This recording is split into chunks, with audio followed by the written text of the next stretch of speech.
What's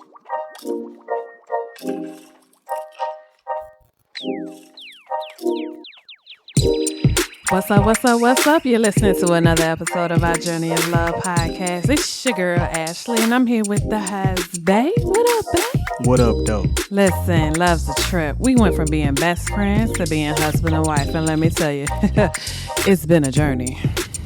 Tune in as we discuss our fun, inspiring, and at times challenging conversations.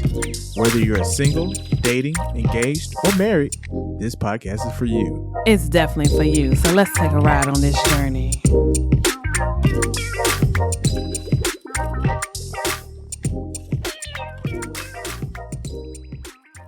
What's up, everybody? It's your girl, Ashlee, and we are here with another episode of our Journey of Love podcast. I am here with the husband. What up, though? I stole it. What up, though? You did. You just gotta be extra. Because you need to have a different intro. No, I'm gonna keep it the same. I've been saying this for 30 episodes. I'm keeping it the same. You can't change me. You know what? Keep it 100 like this. I'm not doing this with you today. Yes, you are. I'm not, yes, though. Yes. But I'm not. We're doing it. I'm not participating. I'm not participating. Listen. We have special guests in the house, so I need you to be on your best behavior. I'll try. And act like you have some home training. I got good home training. Show it. Prove it. I'll try. All right, y'all. Listen, we have some special guests in the building. I'm so excited. We have 3 couples with us today who are celebrating with us just Black love. I know, right? Yes. In the middle of Black History Month. Yeah. We just had Valentine's Day. At the time of this recording, we're in the middle of Black History. We had all that. So, So we want to introduce everybody. So let's get it. So we have. I'm gonna let you do it because I'm talking too much. I'll be the. Okay, we all way from the West Coast. We have the Matthews over here. Hey, Gary and Amber. How y'all doing out there? Good, man. How y'all doing? We're good. Good. You look like you just woke up, man. Well, it's early out here. It's just 10:23 out here. 10:23. Yeah, I understand. I like to sleep in on my off days. If I can. Ain't no off days. But you have other factors that can get interfering with that. But here's what it is. Then we got our way in Cincinnati. We got the Rubin family. Hey, how y'all doing? Hey, how are you guys? We're good. All right. Good. In the snow. In the snow.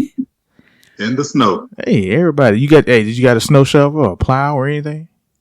I don't have anything, man. I moved here from Houston. I don't need a shovel. You would have been in the same predicament if you was in Houston. Right. But you would have needed one this year. In Houston, I would have needed it there too. Yeah. Just wasn't ready. Yeah, your neighbors over there. Look at them. They ain't ready. Can I borrow a shovel, please? All right, all the way up top. We have the Robinsons, got Marquita and Calvin. How y'all doing up there? Hey, We good. How you doing? We all the way in. We in Boston. We dealing with the snow as well. Yeah. Always. I about to say So y'all used to snow. it. She said It means I real gotta do a snow. lot of driving. He does a lot of driving. Mm-hmm. You got them good tires though, right? Oh, we got good tires. Yeah. Very good try. I don't like her driving, nowhere when it snows like that. So I have to drive around everywhere. Oh, that's so sweet. It's snow all year. Look at you. Don't try that. I'm just sparing This her a dude little won't bit do when it that. comes to, driving. Well, you expect nothing less. Right. Once of the year. I mean, I feel some type of way. See, that's their. I can't even. That's their Even thing. if it's just raining a little bit, I can't even get a ride to the mailbox. That is their thing. Oh wow! Really? This is. Their thing. Oh wow! I don't know. We need to talk off air about this because we gotta restructure some things. Oh, that's gotta not have gonna some work for me. That's their thing. You gotta understand that. We gonna have some conversations. That's all I know. Shoot, he driving. You her. do just fine to the First of all, mailbox. He is driving her in the snow. That is love. Oh wow. We don't get. Just started some over there. Woo! We don't get that snow. This about to be a short recording because we got to go have a conversation about this. They got to go out for a drive. Nah. Somewhere. Nah. Any other time I'm driving, so nah, we all right. What? Well, we appreciate y'all coming on our show and Man, spending she gonna time be with finding us. All kind of places to go now. it will be. Take Man. me here. Take me there. Right, it's gonna be the same reaction too. I need to go to the store. I just need to rethink some things in my life.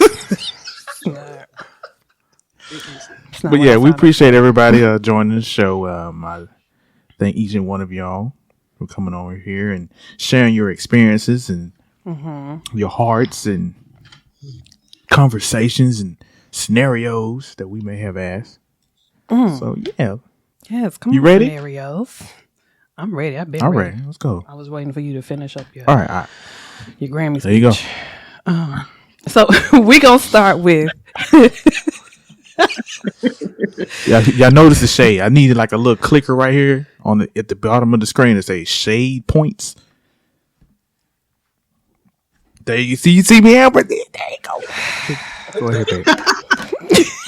Go ahead. I don't know what good keeping tallies is gonna do for you. I just want It's everybody just to gonna know. make him have to drive I'm going further. for Ashley. exactly. No. Exactly. So we're gonna start off with just a general question, just so everyone can kind of get a feel about how you all met. So we'll start with the Rubens. Let's start with you all. How you met, how your love has blossomed from the point of meeting until now. Tell us your story. We want to know. I'll take it. Well, I met Desiree in 2004. Was it 2004? All I know is I was 15 years old and it was online.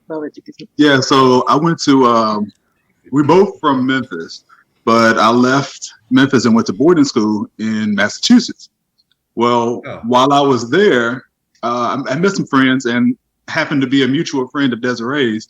So Desiree went to the school in the summertime and I went back to Memphis. And I got on AIM. Y'all remember that? Oh my Yup. God. On Yup. AOL. We telling our Yep. age. Yeah, I got on AIM to message one of my friends, and somebody got on there trying to be fast. Now, so our mutual friend told me that she knew somebody from Memphis, and she had already told me that, I have a friend named Terrence. And so when I saw him pop up when she was in the bathroom, I was like, hey, she's not available. She told me about you. Hey, my name's Desiree. I wasn't being fast. I was being friendly. You see how thirsty I am right now? I was being friendly. I was trying to talk to my friend, and this little girl was on there telling us, hey, send me a picture. That sound about right. So we talked on AIM, and then we actually talked on the phone for a whole year before we actually met. And so we met in Memphis at St. Jude. Was it St. Jude? I was working at St. Jude that next summer, and so we met in person that summer. Yeah. So I guess I was maybe 16 at that time when we finally Yeah, met. and I might have been 19, 18, 19? 18 going on 19, something like that. Hmm. So, that's how it started. And here we are, almost 18 years later. Wow. Here Mhm. with a baby. Oh wow, that's awesome, man. Hey, that's good right there, man. Sounds good. Yeah. Side note, Terrence, I remember that AIM, boy. I'm trying to remember what your name was because I remember we used to message. Motoshin. Yes. It was It her. was Yes. like King Eagle. Yep. I still got it. Who's that? Yep. Still got it. Y'all, he still has an AOL email address. I still use it.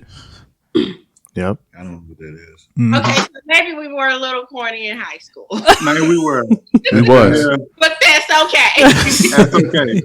I made my name from Motorola. I had a Motorola phone, so I took the MOTO from Motorola. I thought that was so cool. We did a lot of things we thought was cool. I don't think that was it. All right. So we met August 1998, 8th grade. Wow. And She kept asking me for my phone number. no. Now we met in 1998, 8th grade.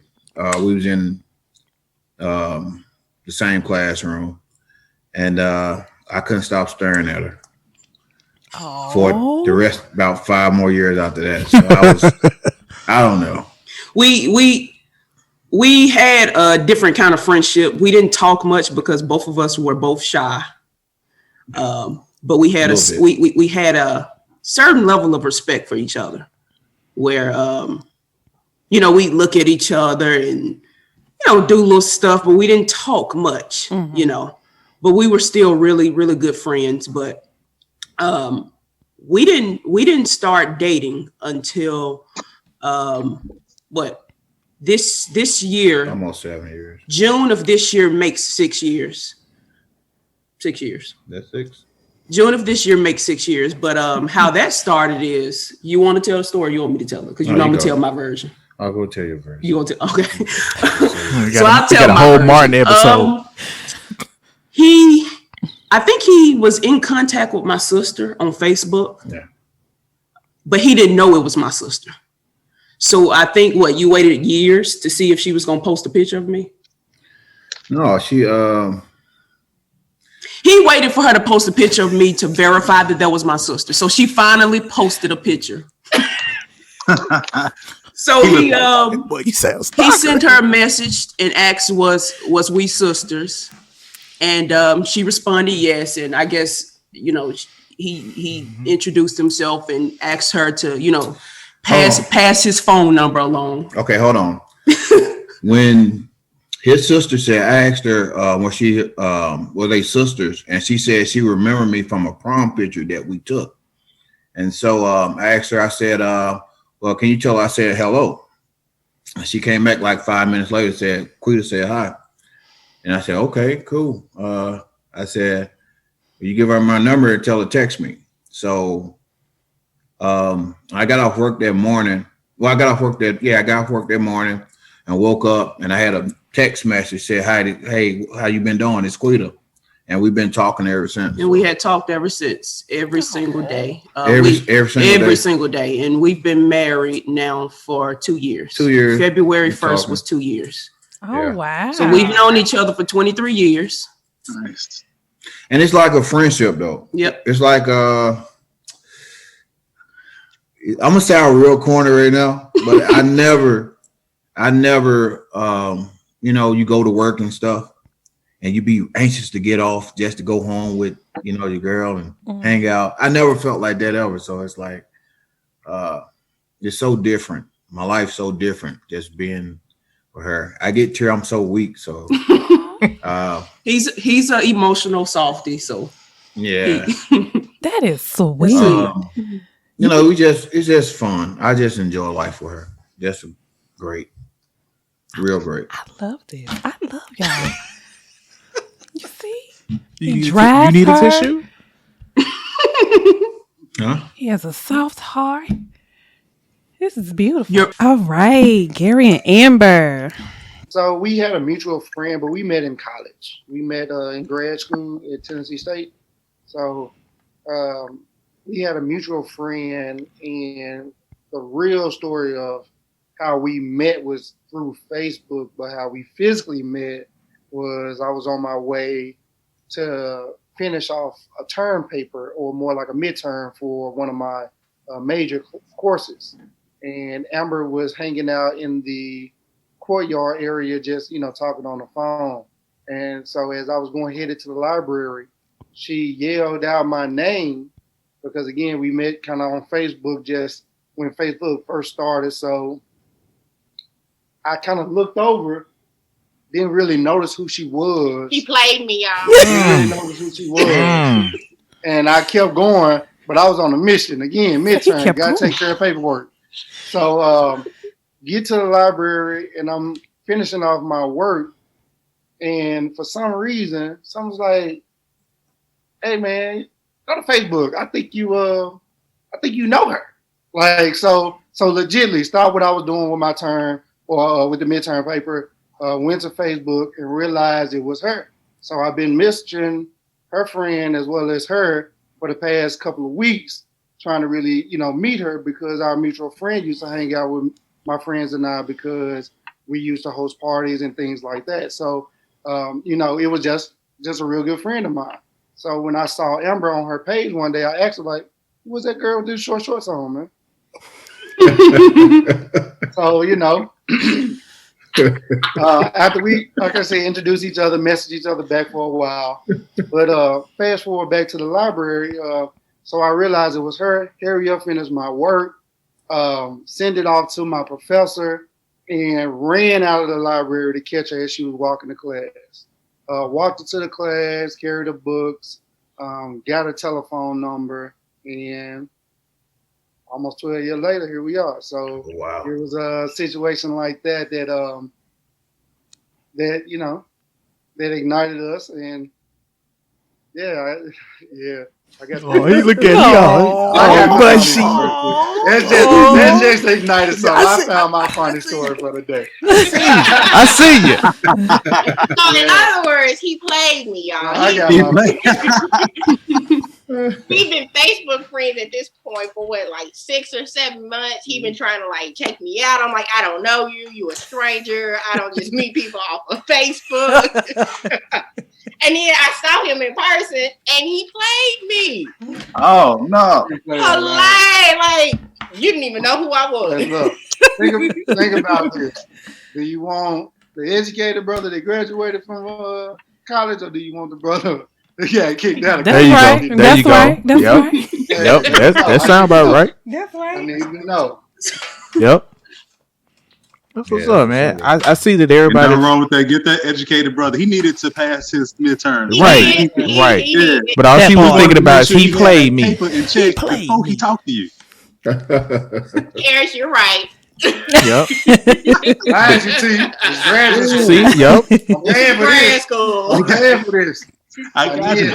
I can't fail. I'm paying for this. I gotta get it. He said, I'm paying for this. I know that's right. That's what's up, man. He had them priorities. Let me get this on. He did. Mm-hmm. Yep. You see what happened? And here we are. Right. So let me ask you all a question, because it seems like a lot of our relationships are based on friendship. I know our listeners know a little bit about our stories and our friendship and how we came to be. So at what point did you know you were in love with your significant other? Like, what was that point that aha, like, no, I love you. Like, this is like you the one. Before y'all answer that, I'm gonna tell mine last. But I want to hear everybody's virgin. I guess I'll go first. I guess. You gotta let them. Oh, sorry. You let them choose. Hey man, it's y'all show. Go ahead. Just, no, you go ahead. You got the floor. You want to get that off your chest. Y'all ain't heard your point. You said that something popped up. Something popped up, and I was like, "Wow." Go ahead. You know. When? Well, I think when she first came to see me, when I had just lost my sister to a bad car accident, and I was going through so much, and she came to see me, and it was actually first time me seeing her, and she got out the car. I was like, oh my God. I was like, oh man, this is it right here. This is it. Like, yeah. My legs, I never been so afraid, like nervous, like my legs were shaking, and I was doing all kind of extra stuff, man. I was dropping stuff. I couldn't get it right. But when I saw that and we went out and we had a good time, I knew it. I knew then that I was like, this it right here. Mm-hmm. I was like, this it.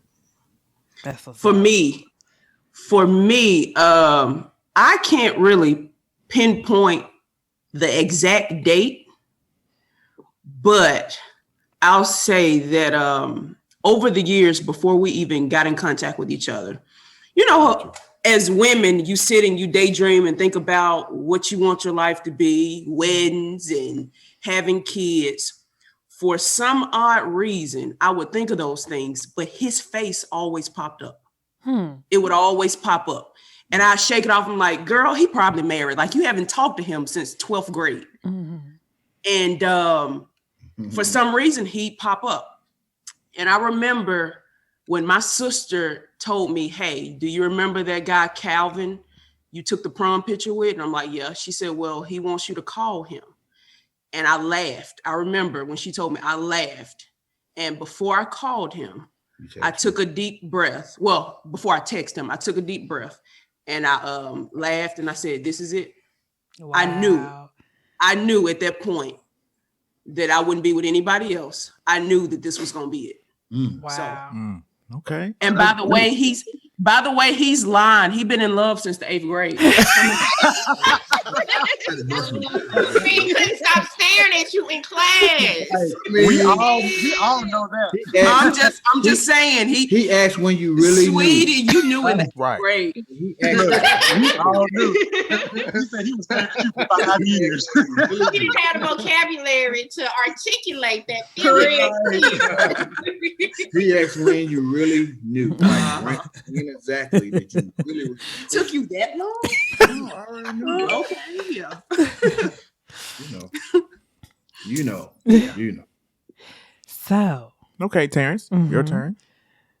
Well, I don't remember. I don't have an exact moment. I'm like that. I don't have an exact moment. I know there are several moments I knew where I fell in love with her, like over the years.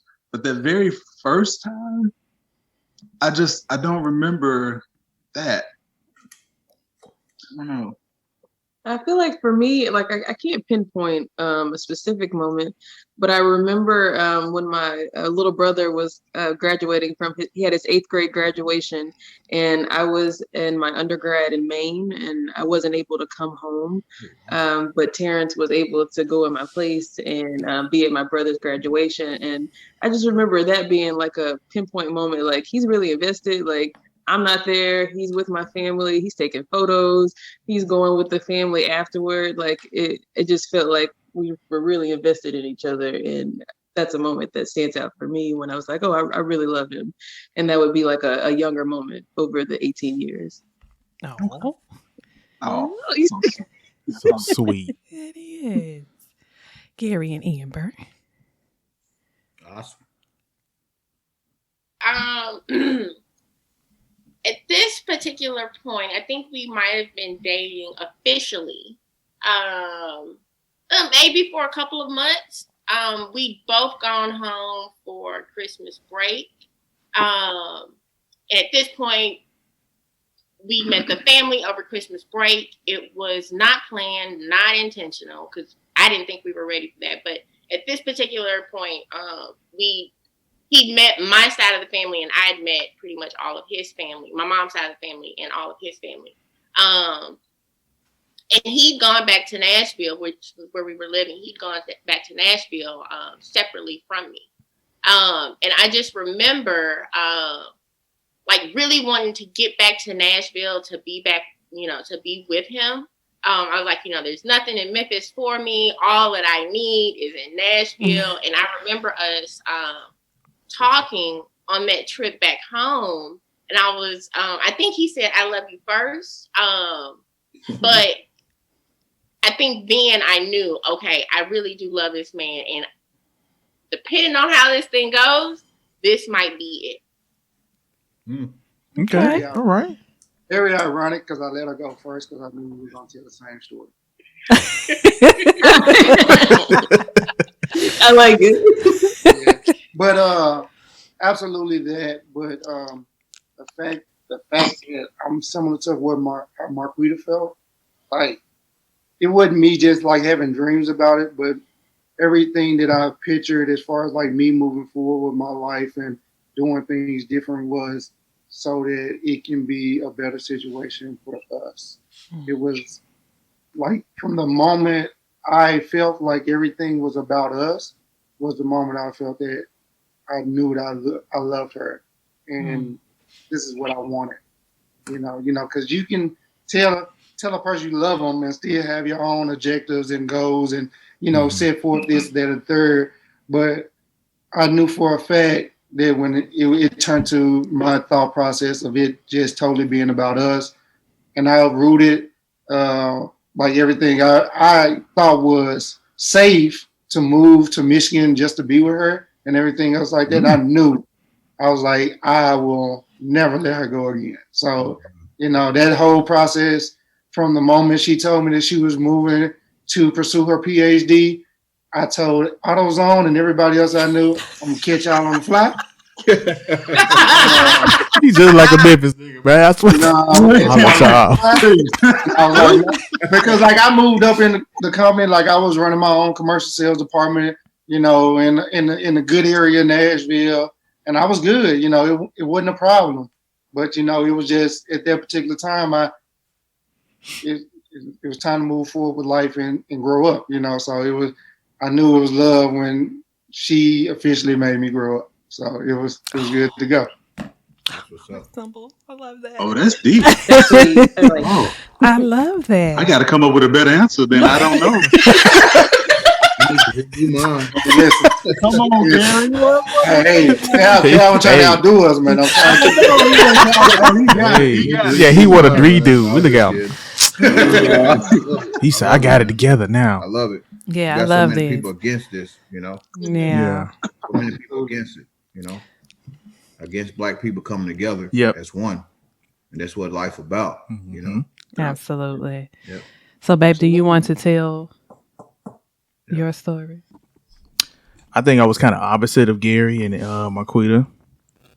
And how they was, gazing and looking in the mirror and in space, and I was in a different place. So Ashley caught me in a space, and I think all guys know that certain space where you're not doing it, everything's good, everything's normal, everything is comfortable.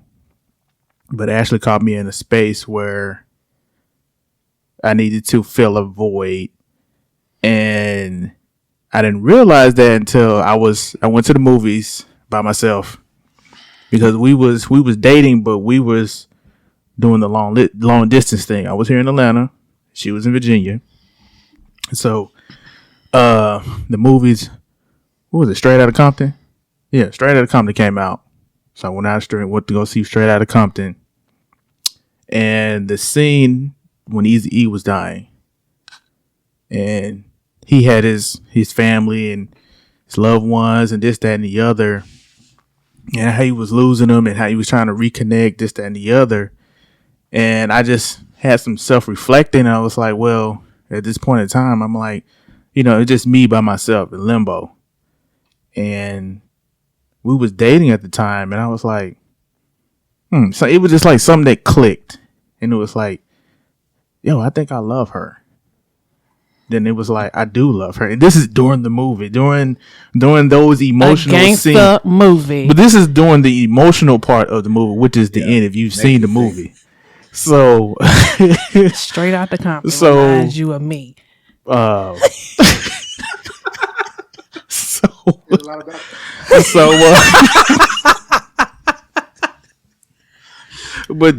she's my ride or die though, she's my go getter. So when the movie once the movie was over with, I'm headed to the car and I text her. I know she's asleep because she got work the next morning, so I just sent her a nice little text, told her I love her. Now I didn't know how she was gonna react to that. I just sent it. I knew she was asleep, so I was like, all right, it's gonna give me some nice long little break. I can go to bed. And you text me back, but I don't think it was immediately. Because I was asleep. No, I'm talking about the next day. But she texted me back and she told me how she felt. That's just like a ghetto black love story. I mean, it was authentic though. That's all that matters. Right. I was more so along with Gary and Marquita. It was a certain point. We had been dating. I can't say exactly how long. I know it was a short time before, and it was just the things that he was doing and that he was showing me. I knew he was the one. Like, there was no question in my mind. It wasn't a doubt. I was like, this is the man that I'm going to marry. Because at the point that and I actually knew when he asked me to be his girlfriend, at that point, I knew that wasn't the last yes that he would get from me. Like, I knew we would be married. I knew eventually he would ask me to marry him and all that type of stuff. So, yeah. That's how it was with me. Get over my love story over here. That's sweet. So I want to ask, once you all got married, marriage can be a bit challenging at times. It's not easy. I've always said it's not for the faint of heart. Okay. So what are some of the things, or just one thing that when you got married that you had to unlearn, like a habit that you had to unlearn, or something that was just like, I have to stop doing this, or reprogram myself in a way because it's affecting my spouse negatively? Okay. Heard you. Communication. I heard. Now, we dated seriously 4 years before we got married and had already been like living together and whatever. But really at the beginning of my marriage, I was kind of one to not necessarily clearly communicate what I was feeling, or just expecting him to anticipate a lot of my needs or discomforts or whatever, rather than necessarily vocalizing it to him. And I remember us kind of having struggles due to that kind of early on in our marriage, and something just kind of like clicked. Like, if you're going to continue this and if this is going to work, and of course they talk about it in premarital counseling, other couples tell you communication is the key, yada, yada, yada, blah, blah, blah. But like, I just remember us having, like I said, kind of issues early on. And of course he's a great communicator, but it was me who wasn't really saying what needed to be said in order to have those issues kind of remedied.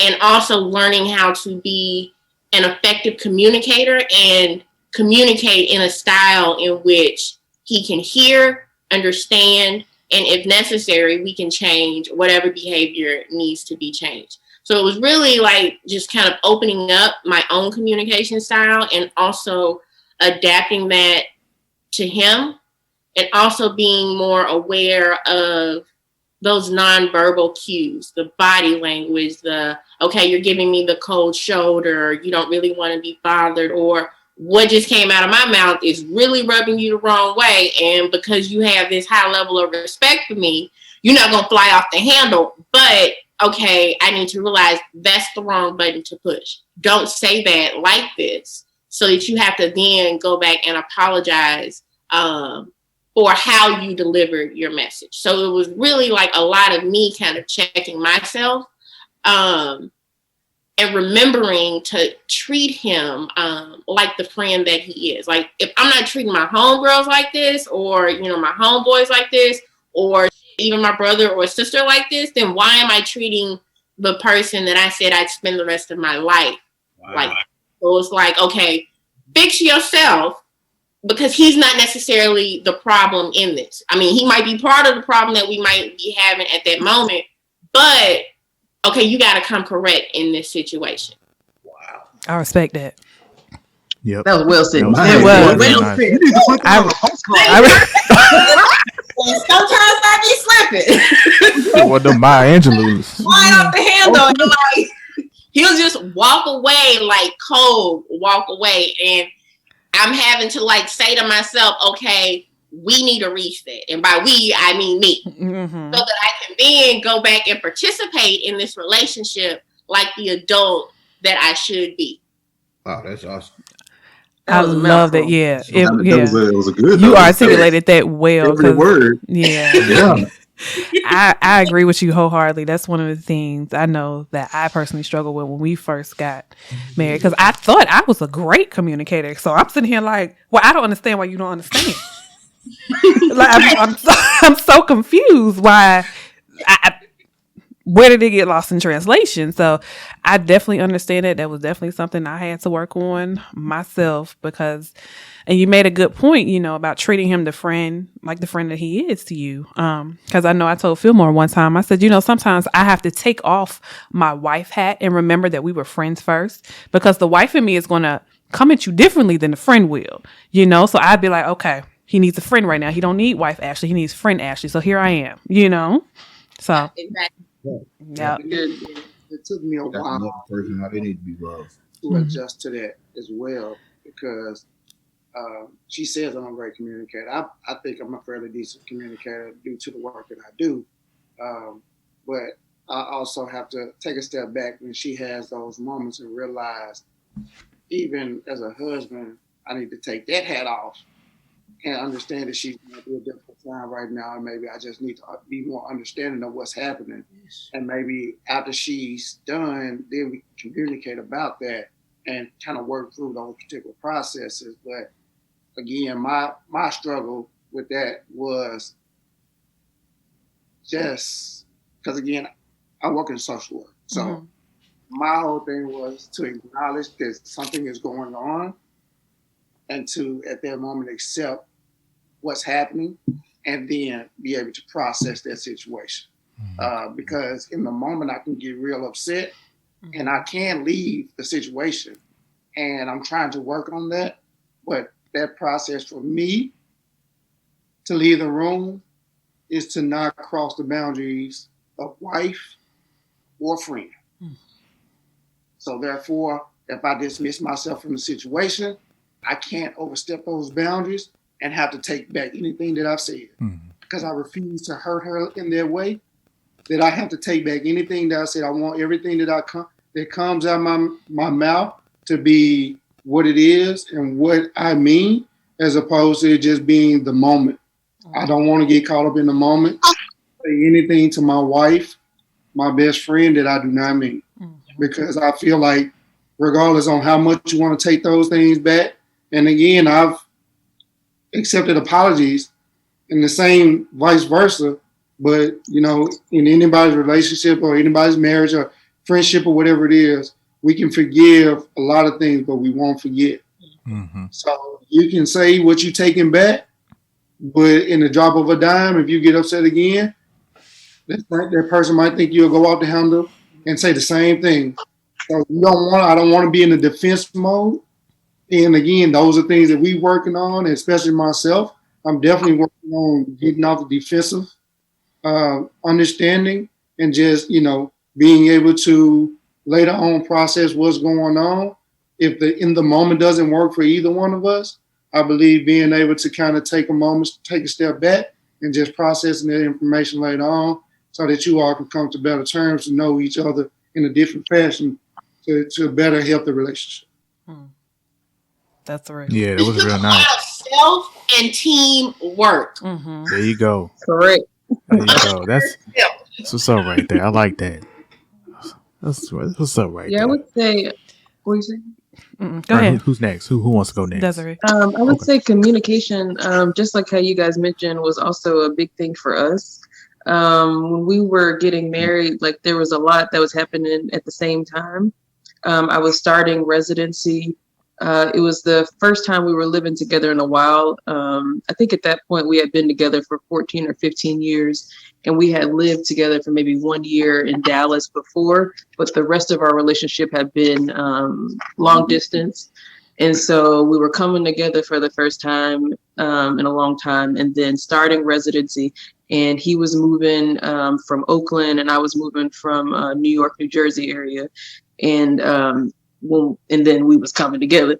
And so it was definitely going to take a lot of communication. And with me starting my residency, I was kind of used to, I guess when I was in med school, I was used to, when I come home and I had a stressful day, I could just give me a cup of wine, go take a shower, get in bed. I ain't got to worry about nothing. Because, I mean, I call them, but, you know, it's still different when you're in your own space and not having to consider somebody so much in your space.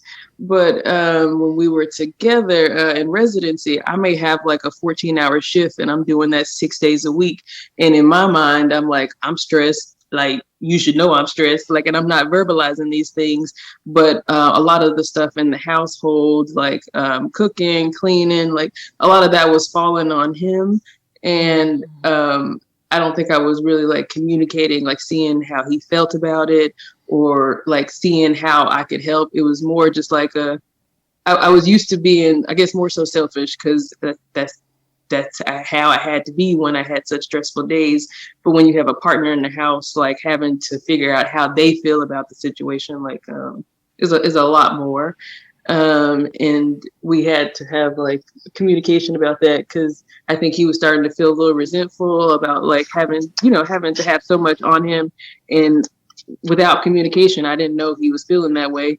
And I was just thinking like he should understand I'm in residency, like I can't do nothing. Like when I come home, I just want a glass of wine because I have to restart my day at 4 a.m. And so, but just understanding where your partner is coming from so that everybody can be happy in the home, I think is real important. Absolutely.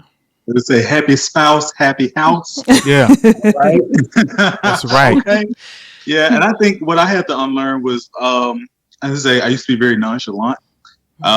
Cause like growing up, I was like, shoot, I can date any girl. I ain't worried about this. It wasn't like, anything I took serious. So if I was in a relationship or something and someone was talking to me, whatever, if it was something that was, amiss, like if we was having bad terms or whatever, bye. I move on. It's plenty of fish in the sea. Right. That's what my daddy told me, so that's how I took that. Well, but when you figure out that you're in love and okay, dang, this person is still in the back of my head or, always there. You wake up in the morning, you think about them, you go to sleep, you think about them, and throughout the day, you're thinking about them. You're like, why is this person always in my head? Okay, I must love this person, or, I have strong like for this person, strong feelings for this person.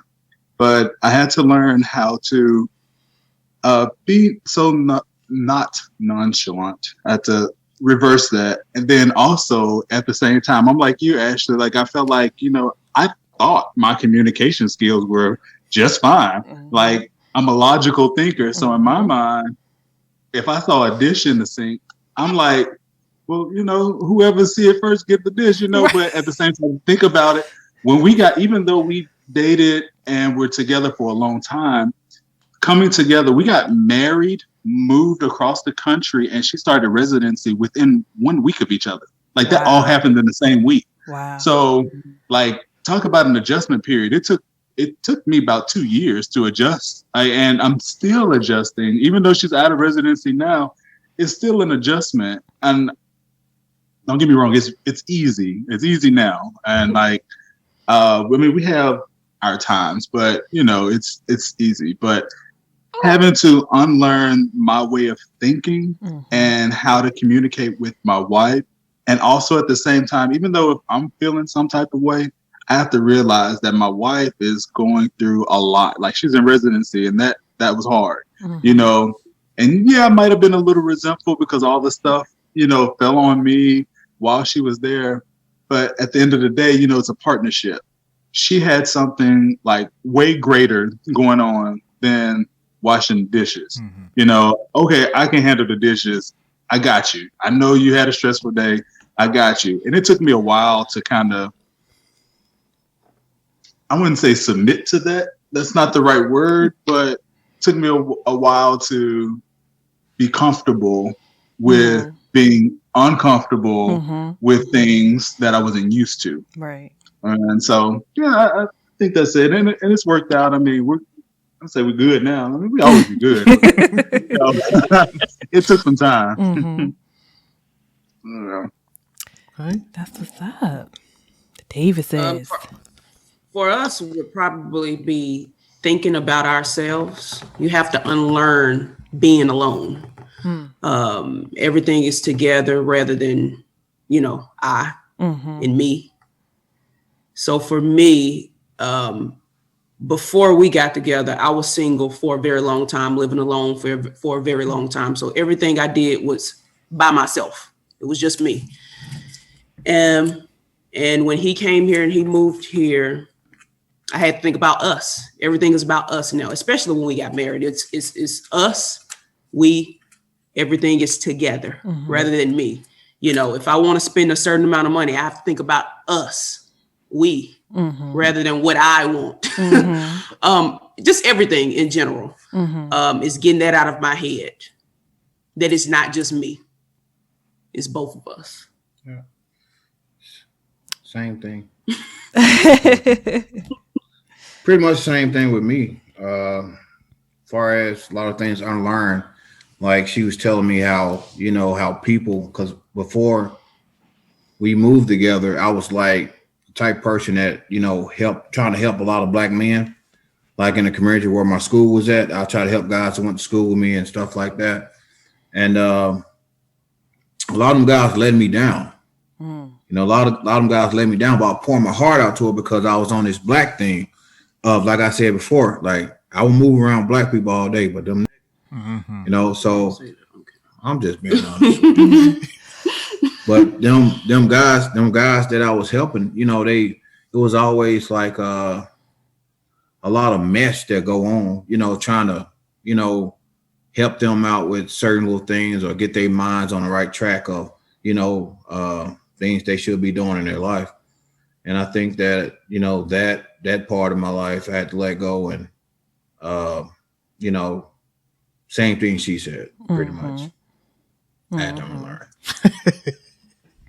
Basically learning the hard way that you can't help everybody. It's you have a family now. You gotta worry about us first. That's right. Have to worry about us first. And it was probably hard for him to let that go People let too. you down. People come up and make up the most crazy stuff in the world. Oh yeah. Yes. Was that hard for you to let that go? It was not just so it's hard, but it's like I wasn't thinking about myself and my family where I'm married, so it's about us. It ain't about somebody way, out there and got so much going on that I'm trying to help and trying to, just pretty much help people. But yeah. Okay. It's still a little hard for him because you can't help everybody. Right. And he's on this thing where he tries to help everybody. Everybody don't want your help. Everybody is not accepting of that. Right. And not everybody deserves it either. Right. But he's better at that. He focuses on us. Oh yeah, I'm done with all that. It's straight family. We, us first. Just live our life and live our life. Pretty much. We have too many issues far as things to unlearn, because when you come together and you love a person, like everything that's not good for your relationship, all this stuff go out the window. Then we don't have like so much that we go through. So. You like what you hear? Tune into our next episode of A Love Like This, Part 2. In the meantime, and it's in between time, be sure to follow our journey of love. What is the problem? Fix your face. Thank you so much for listening to our Journey of Love podcast. We so appreciate you. Be sure to join us and follow us on all of our social media outlets. We are on Facebook, Instagram, YouTube, Spotify, Apple Podcasts, Google Play, iHeartRadio. As Bay like to say, we on everything. We on everything, so be sure to join us. And remember, y'all, love is patient, love is kind. Be sure to join us here next time. Peace.